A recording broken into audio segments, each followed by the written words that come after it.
It was all over the papers, though no one really knew how the events unfolded. On the surface, it looked like the perfect Thanksgiving.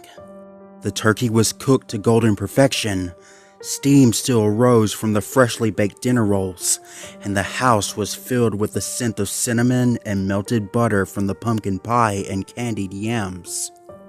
Each family member sat around the table dressed in their Sunday best, ready to enjoy the feast before them. Yet, this picturesque scene, which could have easily been the cover of Home and Garden magazine, was revealed to be under the surface, a gruesome tableau of a family fallen. Foul play was afoot this Thanksgiving.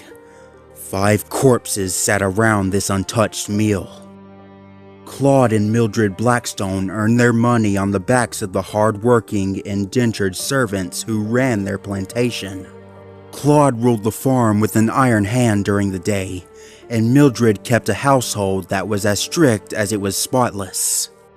The 2 ice-cold children, which consisted of bratty Cynthia and Toby, who earned a reputation for frequenting the servants' quarters at odd hours of the night, had just reached young adulthood.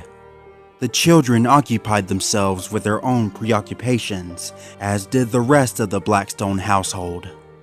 Uncle Percival, Claude's youngest brother, was generally considered to be a good man as the priest of the local parish of Farrenville, but was not without his secrets. Claude had recently taken ill with tuberculosis, and it was clear he was not long for this world. This had left Toby and Cynthia with a conundrum. They were the next of kin, and the fortune that they would stand to inherit was substantial. By the laws of the township, it was known that the entire fortune would go to Toby, being the firstborn male son. This, of course, did not sit well with Cynthia, and she soon began plotting to remove Toby from the picture. However, despite Toby's apparent thickness, he was wise to his sister's plans and developed his own. Cynthia's vanity would be her downfall. A simple tampering with her cosmetics would be the end for her, but not before Cynthia's knowledge of her brother's sweet tooth would have him find an added ingredient in his beloved saltwater taffy.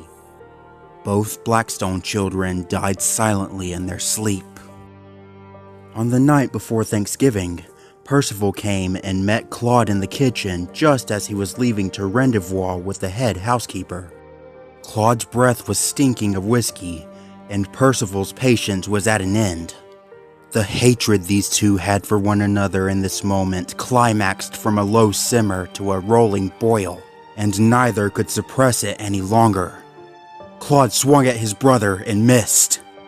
Percival, reaching for the only thing he could find handy, drove his crucifix directly through his brother's heart.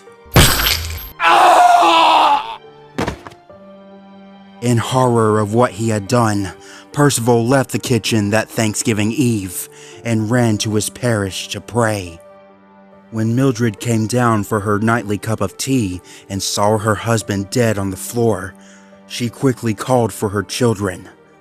When they didn't answer, she ran up to their room only to discover each child dead in their beds.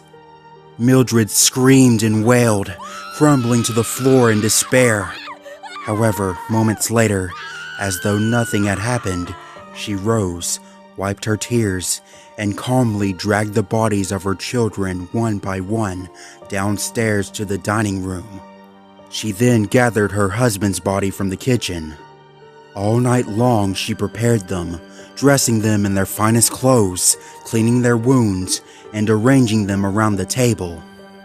Percival spent the night praying in the church, and that next morning came to the house ready to confront his sins and beg Mildred's forgiveness. As he reached the house, he called out for Mildred. He heard her familiar, elegant voice echo from the dining hall. "In here!" Percival entered. The table was set for all of them. The lifeless bodies sat around the Thanksgiving feast. A bottle rested between 2 glasses of wine. Percival's shock and confusion left him speechless.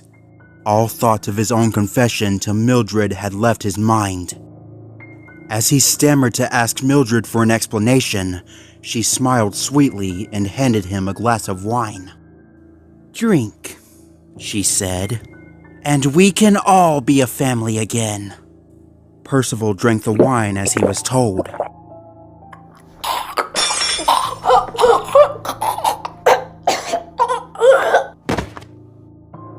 The poison worked quickly.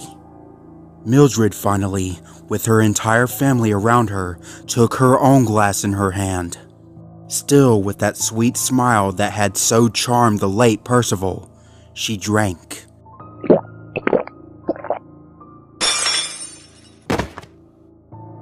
She never screamed as the poison ate its way through her intestines.